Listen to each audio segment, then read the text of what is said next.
दोस्तों नमस्कार, स्वागत है अड्डा 365 में। मेरा नाम उधम सिंह। और दोस्तों कैसे हैं? 2 दिन से मैं वीडियो नहीं बना पाया था, थोड़ा सा टेक्निकल इशू था, प्लस बोर्ड भी नहीं सही था। कुछ लोगों को कमेंट आए थे कि बोर्ड ख़राब है, तो बोर्ड और सारी व्यवस्था करने में 2 दिन लग गया और व्यस्तता भी थी। तो दोस्तों हम पढ़ा रहे थे शिवाजी के बारे में। शिवाजी के बारे में उनके माता का नाम जीजाबाई, उनके पिताजी का नाम शहाजी भोसले, उनके बड़े भाई जी का नाम संभाजी आज बता चुके थे। उन्होंने किस किस पे कैसे आक्रमण किया था। बीजापुर के शासक आदिल शाह के खिलाफ पहला आक्रमण, और सिंगढ़ का किला जो जीते थे वो दूसरा आक्रमण था। तीसरा आक्रमण तुम्हारा 1646 में तोरण और राज किला के किले पर, और 1627 में चाकन और कोन्ना का किला जीता था। 1654 में पुरंदर का किला जीता था। और इसके बाद हम बता दिए थे कि जो है 1656 में जावली का किला जीता और जुन्नार विजय की। उसके बाद अब आगे आते हैं। तो दोस्तों जब बीजापुर के आदिल शाह के खिलाफ जब शिवाजी लड़ाई लड़े तो उनका पुत्र जो था, उस समय उनका गद्दी पर बैठा आदिल शाह का पुत्र, आदिल शाह के पुत्र का जो संरक्षक था, इनकी जो सेनापति था, वो अफजल खां था। तो आदिल शाह के पुत्र ने अफजल खां से कहा कि जो है तुम अगर जो शिवाजी को हरा कर आते हो मेरे सामने, तो मैं जानूंगा तुम बहुत बड़े बलशाली और बहुत वीर हो। तो अफजल खां ने कहा बस इतनी सी बात है, मैं उसको देखो पकड़ के लाता हूँ, वो इतना छोटा सा और मुझसे बलशाली भी नहीं, और मेरे में मतलब कुल मिला के उसने अपनी खूबी गिनाई। और उसके बाद कहा कि हम उसको अभी पकड़ के लाते हैं, आपके सामने हाजिर करते हैं। तो अफजल खां ने अपने दोस्त एक अब्दुल्ला भट्टारी को लिया, प्लस तलवार चलाने में माहिर जो था एक सैयद बांदा। 1659 ईस्वी में अफजल खां जो है चल देता है शिवाजी के पकड़ने के खिलाफ, यानी कि शिवाजी को मारने के खिलाफ में। तो अफजल खां कहता है कि शिवाजी से कि कि आपसे मित्रवत व्यवहार करना है और आप हमको वहाँ पे मिलो। तो शिवाजी का जो गुप्तचर होता है एक गोपीनाथ, तो शिवाजी जो है अपने गुप्तचर गोपीनाथ को भेजते हैं कि जाके पता करो कि आखिर में क्या षड्यंत्र चल रहा है, अफजल खां क्यों मुझसे मिलना चाहता है। तो शिवाजी का गुप्तचर गोपीनाथ ने पता लगाया, तो पता चला कि यहाँ पे शिवाजी के खिलाफ बहुत बड़ा षड्यंत्र रचा जा रहा है। तो शिवाजी अपने जो पगड़ी बांधते थे उस पर उस मुकुट को, एक मुकुट था जिसको कवर किए थे वो, जिससे कि किसी चीज़ से आक्रमण किया जाए तो बचा जा सके। और शिवाजी के जो 2 विश्वसनीय थे, जीव महल और शंभू जी। तो शिवाजी ने अपने साथियों से कह दिए थे, अपने सेनाओं से कह दिए थे, और सबको जब अफजल खां मिलने आया था तो शिवाजी ने अपने एक साथी को एक पेड़ के ऊपर बैठा दिया था रास्ते में, और कहा था कि कुछ भी हरकत होती है, हम वहाँ से कोई भी इशारा करते हैं तो तुरंत जो है आप समझ जाइएगा और वहीं से शुरू करिए। तो अब इधर जो है जब अफजल खां और शिवाजी की में चल रही होती है, तो उस समय सैयद बादा जो है शिवाजी के सर पे आक्रमण कर देता है। शिवाजी चूँकि मुकुट लगाए रहते, मुकुट में मतलब वो सुरक्षा कवच लगाए रहते हैं, एक लोहे का बनवाते हैं। उस सुरक्षा कवच से जब सैयद बादा तुरंत वार करता तो जीव महल और शंभू जी जो दोनों थे भी तलवार चलाने में बहुत माहिर थे, वो तुरंत ही एक साथ दोनों आक्रमण करते हैं और सैयद बादा का दोनों हाथ काट देते हैं। इधर अफजल खां को जो है शिवाजी अपने बखनक से मार देते हैं। इस तरह अफजल खां जो है वहाँ पर अफजल खां की हत्या कर देते हैं और उनके सैनिक इशारा पाते उनके सारे सैनिकों को मार देते हैं। तो यहाँ तक जो है यहाँ से फिर अफजल खां की मृत्यु होती है। अफजल खां जब मारा जाता है तो औरंगजेब को बहुत चिंता होती है कि और अफजल खां की मृत्यु को भुला नहीं पाता है। तो दोस्तों यहाँ से जो क्वेश्चन बनता है, पहले हम वहाँ उसका डिस्कस कर लें कि अभी तक जो हम पढ़े हैं उससे जो क्वेश्चन बनते हैं उसका क्वेश्चन क्या क्या बनता है। तो दोस्तों पहला क्वेश्चन जो बनता है कि शिवाजी का जन्म किस किले में हुआ था। तो शिवाजी का जन्म आप लोग जानते हैं, शिवाजी का जन्म बताया भी गया कि शिवाजी का जन्म शिवनेर के किले पूना में हुआ था। फिर आता है क्वेश्चन जीजाबाई किसकी पुत्री थी। तो जीजाबाई लखोजी जाधव राव की पुत्री थी। किसकी पुत्री थी? लखोजी जाधव राव की। फिर क्वेश्चन आता है शिवाजी के धार्मिक गुरु का नाम या आध्यात्मिक गुरु का नाम क्या था? तो धार्मिक गुरु या आध्यात्मिक गुरु का नाम जब आता है तो उनका क्या नाम था? समर्थ गुरु रामदास। समर्थ गुरु रामदास। फिर एक क्वेश्चन आता है कि शिवाजी को तलवारबाजी की शिक्षा किसने दी थी? तो शिवाजी को तलवारबाजी, घुड़सवारी, राजनीति व्यवस्था, शासन प्रशासन की व्यवस्था किसने दी थी? दादा कोंडदेव, जो उनके संरक्षक थे। फिर क्वेश्चन आता है पुरंदर का किला कब जीता था? पुरंदर का किला कब जीता था? तो पुरंदर का किला जीता गया था 1654 ईस्वी में। फिर क्वेश्चन आता है शिवाजी का पहला किला या शिवाजी ने पहला किला किस नाम से जीता था? तो शिवाजी ने जो पहला किला जीता था 1643 में सिंहगढ़ का किला। कौन सा किला? सिंहगढ़ का किला जीता था। फिर आता है किस सन में औरंगजेब का पहला मुकाबला शिवाजी के साथ हुआ? तो औरंगजेब का पहला मुकाबला शिवाजी के साथ 1657 ईस्वी में हुआ। कब होता है? 1657 ईस्वी में। फिर अगला क्वेश्चन आता है अफजल खां मनुष्य नहीं सर्फ है, ये बात किसने कही थी? अफजल खां मनुष्य नहीं सर्फ है, ये बात किसने कही थी? तो अफजल खां मनुष्य नहीं सर्फ है, ये बात कही थी शिवाजी के पिता शाहजी भोसले ने कहा था। फिर आता शिवाजी ने किस जासूस को अफजल खां का पता लगाने के लिए भेजा था? तो शिवाजी ने गोपीनाथ को अफजल का पता लगाने के लिए भेजा था। फिर क्वेश्चन आता शिवाजी पर कटार से हमला करने वाला व्यक्ति कौन था? शिवाजी से पर कटार से हमला करने वाला व्यक्ति कौन होता है? उस सैयद बांदर। तो दोस्तों यहाँ से 10 क्वेश्चन आपके आते हैं।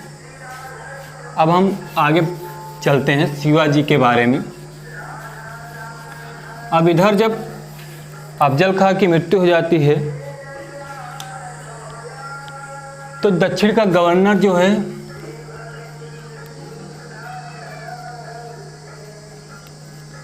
बनाता है शाइस्ता खां को। औरंगजेब किसको बनाता है? शाइस्ता खां को दक्षिण का गवर्नर बनाया जाता है। फिर जब ये शाइस्ता खां दक्षिण का गवर्नर बनता है तो तुरंत ये आक्रमण करता है शिवाजी के विरुद्ध और ये पूना, चाकन और कल्याण को जीत लेता है। पूना, चाकन और कल्याण को जीत लेता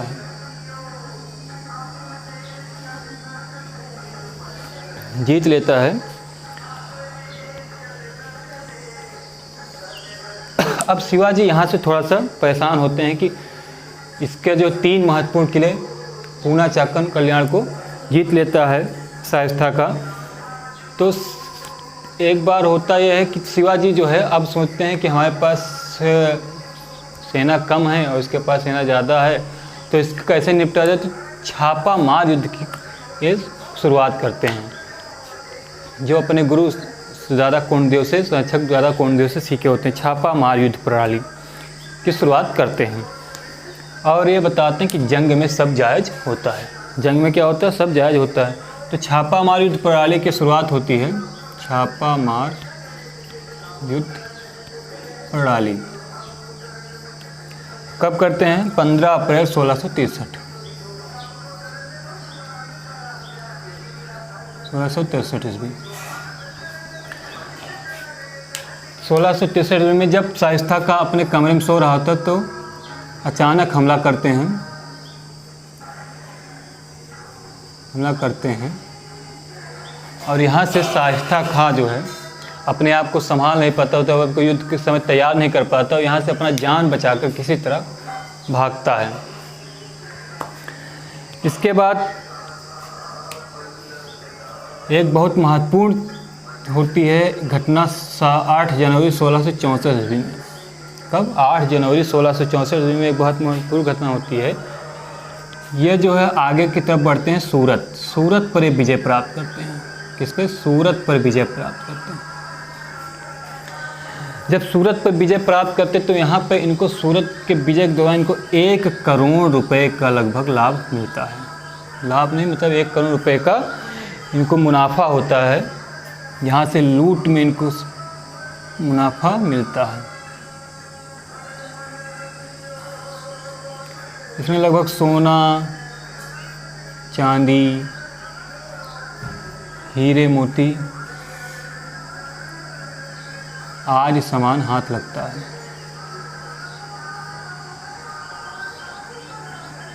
हाथ लगता है। इतिहास में इस सन को, इतिहास में इस विजय को सूरत की लूट कहते हैं। सूरत की लूट कहते हैं।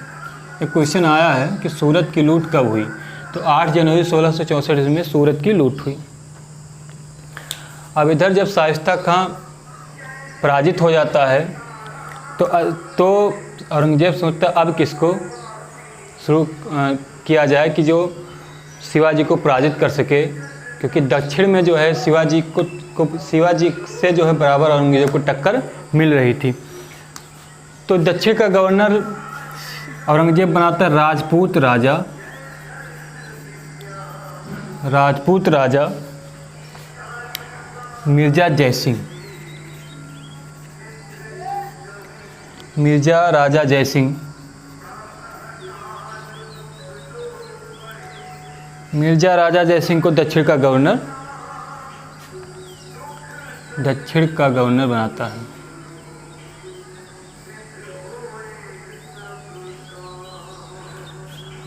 अब औरंगजेब जब मिर्जा राजा सिंह दक्षिण का गवर्नर तो इनको एक काम देता है कि आप हमको शिवाजी को पकड़ के ला के दें, मतलब शिवाजी को हमारे सामने उपस्थित करें। तो मिर्जा राजा जयसिंह जो है अपनी रणनीति बदल देता है, शिवाजी को लाने के लिए अपनी रणनीति बदल देता है। यह कौन सी रणनीति बनाता है? ये बनाता है सभी राजाओं को शिवाजी के विरुद्ध करता है। मतलब शिवाजी के खिलाफ सभी राजाओं को भड़काता है, नहीं शिवाजी के खिलाफ करता है और कहता है कि तुम लोग शिवाजी के विरुद्ध हो जाओ।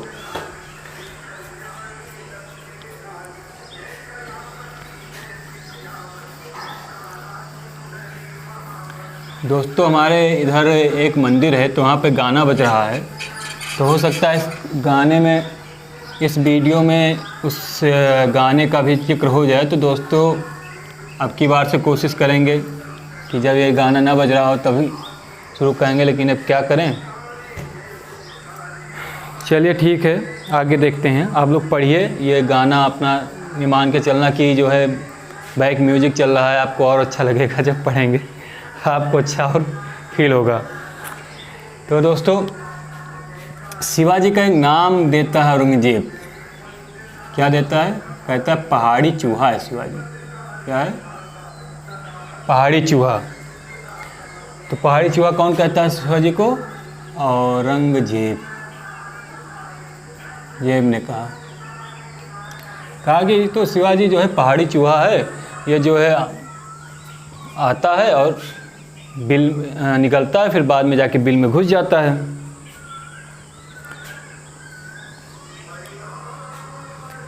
अब जब मिर्जा राजा जयसिंह शिवाजी के खिलाफ आक्रमण करता तो ये जाकर रायगढ़ पर आक्रमण करता है। किस पे? रायगढ़ पर आक्रमण करता है। कौन? मिर्जा राजा जयसिंह। मिर्जा राजा जयसिंह रायगढ़ पर आक्रमण करता है और रायगढ़ को घेर लेता है।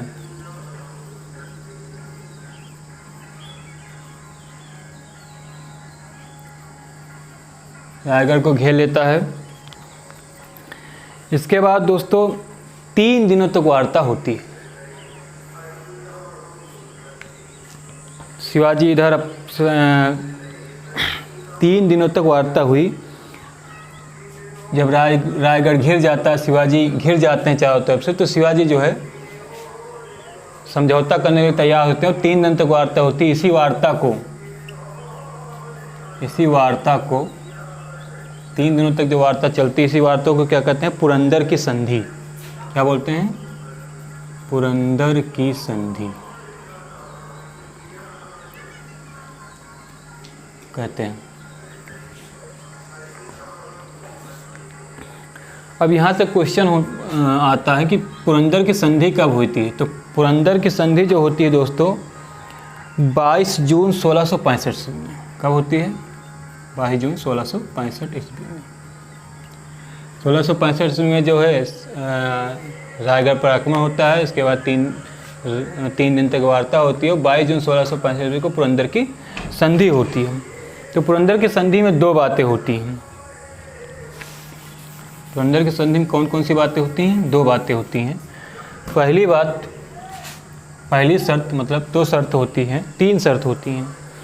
तो पहली शर्त जो होती है ये होती है कि शिवाजी के जो 35 किले हैं, 35 किले में से 23 किले 35 किले में से 23 किले औरंगजेब को दिए जाए।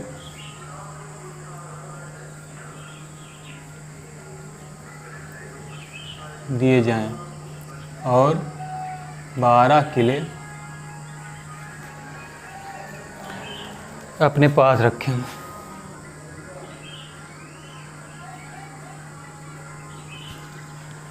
दूसरा होता है कि दक्षिण में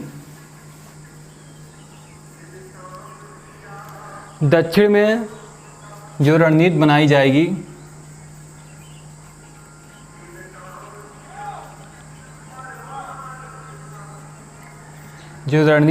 जाएगी उसमें मुगलों की मदद करेंगे। कौन मदद करेगा? शिवाजी मुगलों की मदद करेंगे। तीसरी वार्ता में तीसरी शर्त रखी जाती है कि संभाजी को शिवाजी के पुत्र संभाजी को दरबार में भेजेंगे। दोस्तों यहाँ पे कंफ्यूज मत होना कि एक बार इनके शिवाजी के बड़े भाई का नाम संभाजी था, इनके पुत्र के नाम भी संभाजी। तो दोस्तों पहले होता था कि अपने पुत्र का नाम भी रखते थे अपने पिताजी के नाम के आगे। जैसे महाराष्ट्र में होता है ना कि पिताजी के नाम पुत्र का नाम फिर पिताजी का नाम, ऐसे भेजेंगे। 5,000 मनसबदार 5,000 मनसब देकर मुगल सम्राट की सेवा करेंगे। 5,000 मनसब के मनसबदार बनकर मुगलों की सेवा करेंगे। ये तीन संधि जो है, तीन बातें जो है रखी जाती हैं। अब शिवाजी को जो है औरंगजेब चाहता है, संधि तो एक बहाना रहता है, लेकिन शिवाजी को जो है अपने दरबार में बुलाना चाहता है। तो मिर्जा राजा जयसिंह जो है शिवाजी से बात करते हैं कि आप जो है औरंगजेब के दरबार में आ जाओ। तो जिस शिवाजी कहते हैं कि हम तो नहीं आ पाएंगे, क्योंकि औरंगजेब जो है बहुत दुष्ट प्रवृत्ति का इंसान है, बहुत ही खतरनाक शासक है। तो वहाँ पर नहीं, लेकिन यहाँ पर जो मिर्जा राजा जयसिंह होते हैं ये कहते हैं कि आप आ जाओ, हम आपको किसी तरीके से नुकसान नहीं होने देंगे, किसी तरीके से आपका अपमान नहीं होने देंगे, मतलब आपको किसी तरीके से कोई परेशानी नहीं होगी, आप आने। तो शिवाजी को ऊपर बहुत ज़्यादा दबाव डालते हैं। तो आगरा के दरबार में जो है शिवाजी को आगरा तक बुलाने के लिए राजा जयसिंह के ऊपर दबाव डाला जाता है और शिवाजी आगरा तक आने के लिए तैयार हो जाते हैं। दोस्तों मार्च यहाँ पर उतार लेना दोस्तों, मतलब ये नोट कर लेना, क्वेश्चन यहाँ से पूछा जाता है।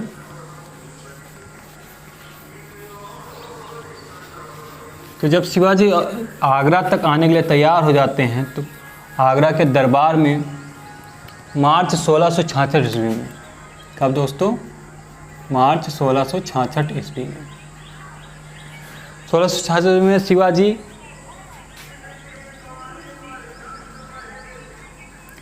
और उनके पुत्र कौन? संभाजी। उनके पुत्र संभाजी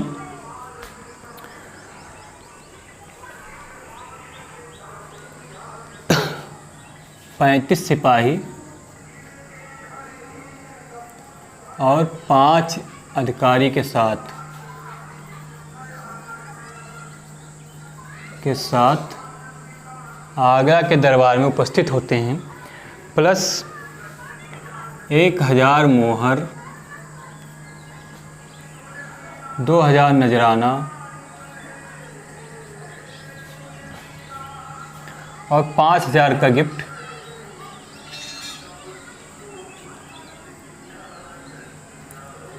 औरंगजेब को भेंट देते हैं। कौन देता है? शिवाजी।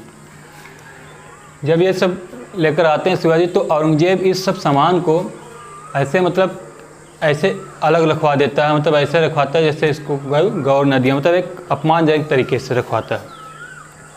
और शिवाजी को दरबार में खड़ा किया जाता है, मतलब शिवाजी को दरबार में बैठने के लिए भी नहीं कहा जाता और उनको खड़ा कर दिया जाता है।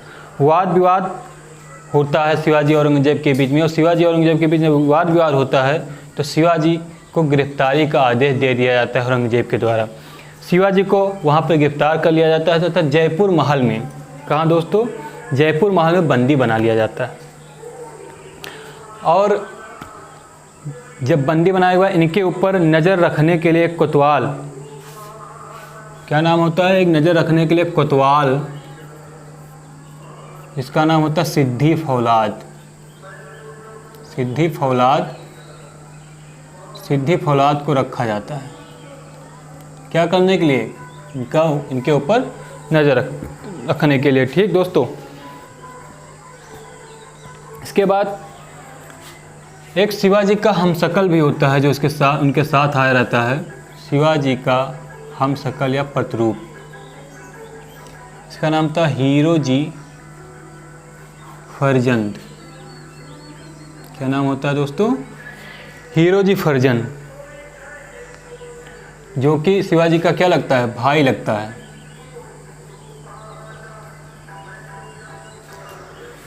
भाई लगता है।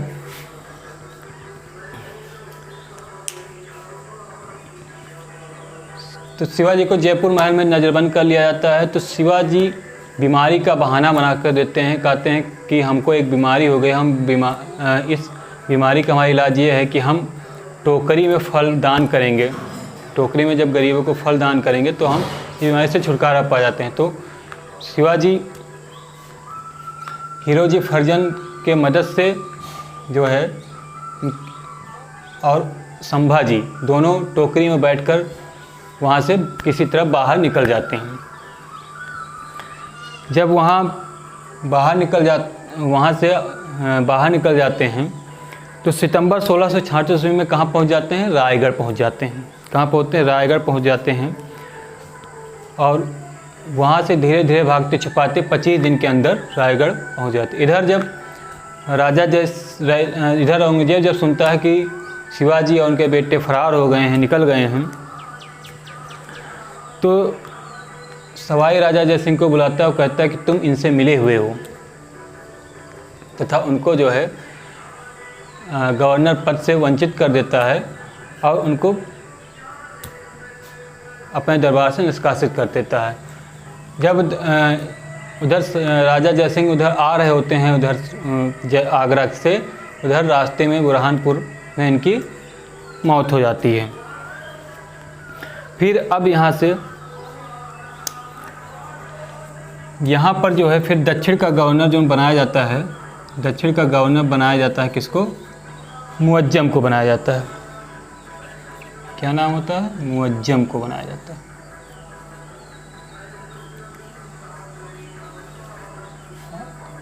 किसके बाद?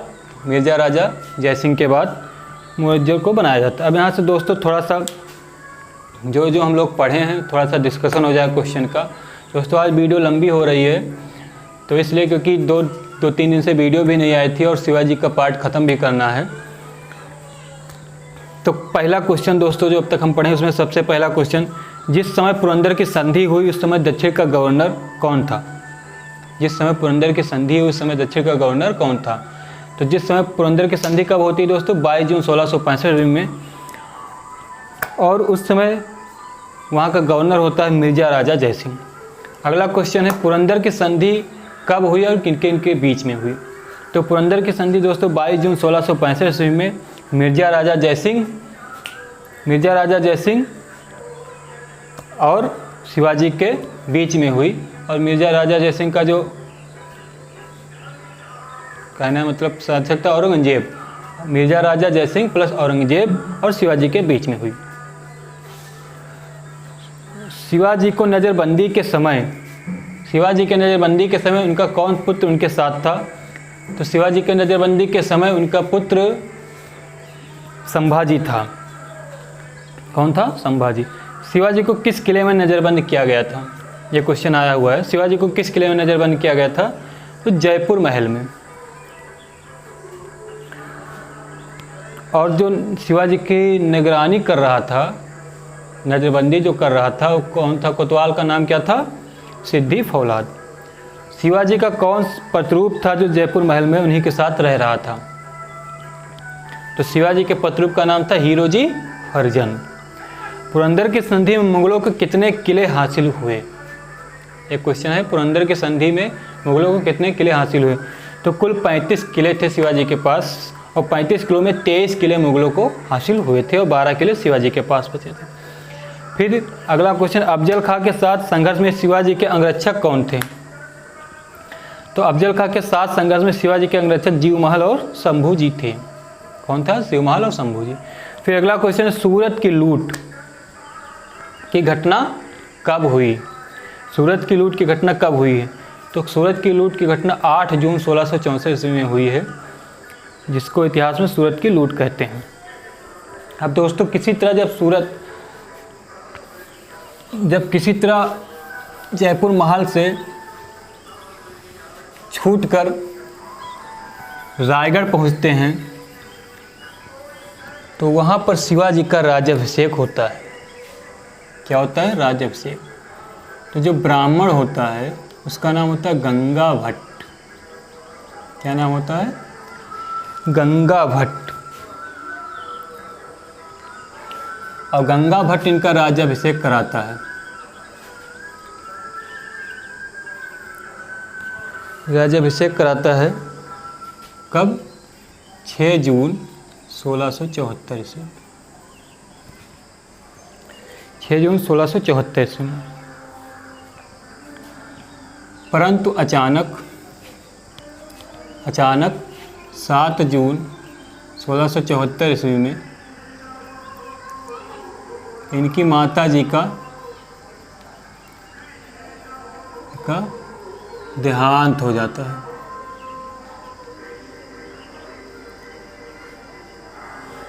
है। तो इसी साल ये इनका पहला राज्याभिषेक होता है। और 24 सितंबर 1674 ईस्वी में दूसरा राज्याभिषेक होता है। और इस राज्याभिषेक को एक तांत्रिक करवाता है। कौन करवाता है? तांत्रिक। उस तांत्रिक का नाम होता है निश्चलपुरी गोस्वामी। क्या नाम होता है? निश्चलपुरी गोस्वामी। अब चूँकि यहाँ पे 2 बार राज्याभिषेक क्यों? तो दोस्तों, पहले जब राज्याभिषेक होता है 6 जून 1674 में, तो इनकी माता जी का देहांत हो जाता है। इसके बाद वो अपने आप को 24 सितंबर 1674 दूसरा राज्याभिषेक करवाते हैं, जो एक तांत्रिक होता है, उसका नाम होता है निश्चलपुरी गोस्वामी, वो करवाता है। तो जब शिवाजी गद्दी पर बैठते राज्याभिषेक होता है, तो 8000 रुपये प्लस अपने आप को तुला दान, ठीक, अपने आप का तुला दान देते हैं। उस समय शिवाजी 80 किलोग्राम के होते हैं, 80 किलो का तुला दान देते हैं। और तमाम दान दक्षिणा जो है अपने गरीबों को बांटते हैं जब इनका अपना राज्याभिषेक करते हैं। इसके बाद ये नया संवत चलाते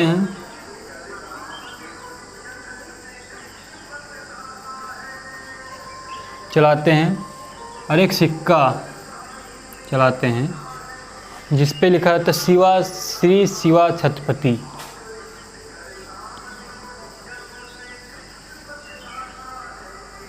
श्री शिवा छत्रपति। और इनको राजकीय छत्र मिलता है, किसके द्वारा दिया जाता है? गंगा भट्ट के द्वारा दिया जाता है। और यहाँ से क्या कहलाते हैं? छत्रपति शिवाजी। यानी कि शिवाजी को छत्रपति की उपाधि कब मिली? 1674 ईस्वी में गंगा भट्ट के द्वारा।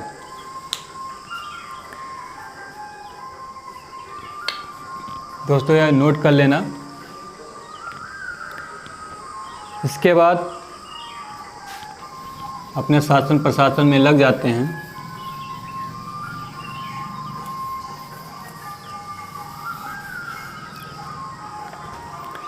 और फिर यहाँ से अंतिम युद्ध अभ्यास, अंतिम युद्ध अभियान जो इनका होता है दोस्तों,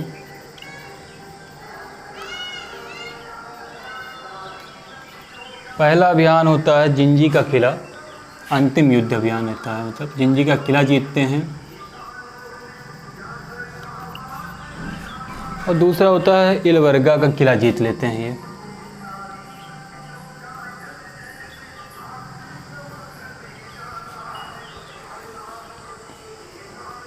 यहाँ से शासन प्रशासन एक कर रहे होते हैं। इसके बाद इनके पुत्र जो संभाजी होते हैं और शिवाजी के बीच में बनती नहीं है, और संभाजी अपने पिताजी शिवाजी को जो है परित्याग कर देते हैं। और जब परित्याग करते तो यहाँ से शिवाजी की जो है साहस भी जवाब देने लगता है और ख़त्म हो जाता है। और इधर जो शिवाजी के सहयोगी थे, शिवाजी के जो साथ में मिले हुए थे, उनको ये पता चलता है कि दक्कन का जो मुग़ल सूबेदार हैं दिलेर खां, उनके साथ उनका पुत्र संभाजी और उनकी पत्नी ईसूबाई आपस में मिले हुए हैं, यानी कि उनका आपस में गठजोड़ है। तो इस तरह जो इनके सहयोगी होते हैं अपने आप को स्वतंत्र कराने में लग जाते हैं, अपने आप को स्वतंत्र घोषित करने में लग जाते हैं। तो अब ये सोचते हैं कैसे इसको स्थिति को नियंत्रित किया जाए। तो अपने दूसरे पुत्र जो उनका नाम होता है राजा राम, जो 10 वर्ष का होता है उस समय, उसको उस समय गद्दी पर बैठाते हैं, उसका राज्याभिषेक करवाते हैं।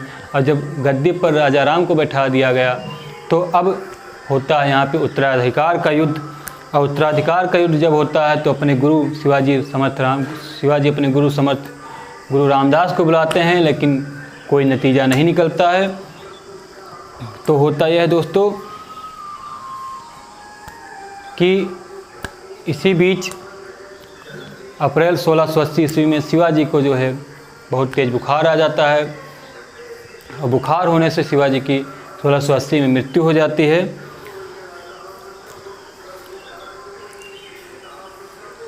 और इनके साथ जो है इनकी 7 पत्नियां होती हैं, और एक सती जो पत्नी इनके साथ जो सती होती है, उस पत्नी का नाम होता है पुतलीबाई। जो इनके साथ सती होती है, पुतलीबाई इनसे बहुत ज़्यादा प्रेम करती है। तो दोस्तों हम पढ़े शिवाजी के जन्म से लेकर उनके युद्ध अभियान से लेकर उनकी संक्षिप्त जीवनी के बारे में पढ़े। अब जो अगला पार्ट शिवाजी पार्ट 3 आएगा, वो आएगा शासन व्यवस्था, शिवाजी की शासन व्यवस्था। क्योंकि यहाँ से क्वेश्चन पूछे जाते हैं, लेकिन जो शिवाजी के शासन व्यवस्था से वहाँ से डीप में क्वेश्चन पूछे जाते हैं और बड़े बड़े एग्जामों में क्वेश्चन पूछे जाते हैं। तो दोस्तों यहाँ से जो 2-3 क्वेश्चन जो अब बन रहा है, तो पहला क्वेश्चन है किस पत्नी के साथ राज्याभिषेक के बाद शिवाजी ने दूसरा विवाह किया और उसे राजमहिषी का दर्जा दिया। राजमहिषी मतलब जो शासन के साथ में बैठे, शिवाजी के साथ दरबार में बैठे, उसको राजमहिषी कहते हैं। तो दोस्तों उसका नाम होता है सोयराबाई, जिसके साथ ये दूसरा विवाह करते हैं राज्याभिषेक के बाद, और उनको इसके साथ दूसरा विवाह कर उसको राजमहिषी का दर्जा देते हैं। फिर क्वेश्चन है संभाजी की उस पत्नी का नाम क्या था जो दिलेर खां के साथ मिलकर शिवाजी को धोखा दे रही थी? तो उसका नाम होता है दोस्तों येसूबाई। क्या नाम होता है? येसूबाई। फिर आता है कि क्वेश्चन शिवाजी के साथ किस पत्नी ने अपने आप को सती कर लिया था? तो शिवाजी के साथ अपने आप को सती करने वाली जो उनकी पत्नी थी उसका नाम था पुतलीबाई। तो दोस्तों आज शिवाजी के संक्षिप्त जीवनी के बारे में, अब शिवाजी की शासन व्यवस्था पार्ट 3 के बारे में पढ़ेंगे। और हमने एक और चीज़ शुरू करने की सोचा कि मैथ के थोड़ा बहुत ट्रिक पर डे 2-2 मिनट के या 3-3 मिनट का एक ट्रिक देते रहेंगे, जिससे आपको मैथ आसानी से सॉल्व होती रहेगी। और हम मैथ, रीजनिंग और हिंदी पर भी विचार करें, जल्द से जल्द वहाँ का वीडियो देने की कोशिश करेंगे। तो दोस्तों पढ़ाई करते रहिए और ये मत देखिए कि एग्ज़ाम अभी बहुत दूर है, क्योंकि एग्ज़ाम अब बस जहाँ ये कोरोना का कहर ख़त्म हुआ दोस्तों, इसके बाद वैकेंसी आने शुरू हो जाएगी, एग्ज़ाम पे एग्ज़ाम लगा रहेगा। तो धन्यवाद दोस्तों।